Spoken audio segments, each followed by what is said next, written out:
আপনি আওয়ামী লীগের রূপ দেখবেন এই জানুয়ারিতে। আওয়ামী লীগ আইব আরো শক্তিশালী, আরো ভয়ঙ্কর টর্নেডোর রূপে। চিন্তাও করতে পারবেন না, কল্পনাও করতে পারবেন না যে আওয়ামী লীগ কোন রূপে বাংলাদেশে আইব। আওয়ামী লীগের জন্য আমরা প্রয়োজনে আরেকবার জীবন দেব। এই জানুয়ারিতেই খেলা হবে, আপনারা প্রস্তুত থাকেন। আমি মনে করি আওয়ামী লীগ অনেক টর্নেডো, ঘূর্ণিঝড় ওই রকম ভয়ঙ্কর রূপে আওয়ামী লীগ ফিরে আইবে।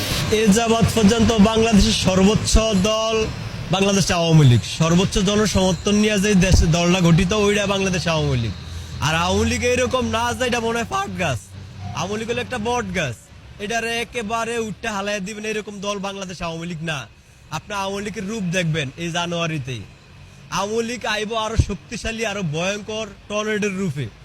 চিন্তাও করতে পারবেন না, কল্পনাও করতে পারবেন না যে আওয়ামী লীগ কোন রূপে বাংলাদেশে আইব। বাংলাদেশের প্রয়োজনে আওয়ামী লীগ আইতে হইব, কারণ আমরা সাধারণ মানুষ তো আওয়ামী লীগের সাথে আছি। আমরা সাধারণ মানুষ, আমাদের কাছে হয়তো AK-47 নাই, কিন্তু আমাদের কলিজা আছে, কলিজা। ঠিক আছে, আওয়ামী লীগের জন্য আমরা প্রয়োজনে আরেকবার জীবন দেব। এই পৃথিবীতে জন্মাইছি মৃত্যুর জন্যই, আবার দ্বিতীয়বার জন্মাবো না। ঠিক আছে, এই মানচিত্রের প্রয়োজনে, বাংলাদেশের প্রয়োজনে, বাংলাদেশের উন্নয়ন ধারা অব্যাহত রাখার জন্য বাংলাদেশ আওয়ামী লীগকে আবারও আমরা এই দেশে আনবো, অবশ্যই আনবো। ঠিক আছে, আর ওইটা হবে খুবই ভয়ঙ্কর, যেটা আপনারা কল্পনা করতে পারেন না।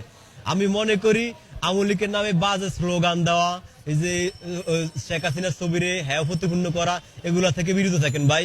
আওয়ামী লীগ যে কত বড় ডেয়ারিং এটা কিন্তু এখনো দেখেন না চোখে, তবে দেখবেন। আমি মনে করি এই জানুয়ারিতেই খেলা হবে, আপনারা প্রস্তুত থাকেন। আমরাও যারা আওয়ামী লীগের সমর্থিত সাধারণ কর্মী, খেটে খাওয়া মানুষ, তারা দেশের প্রয়োজনে আওয়ামী লীগের সাথে আছি, ইনশাআল্লাহ থাকবো। ঠিক আছে।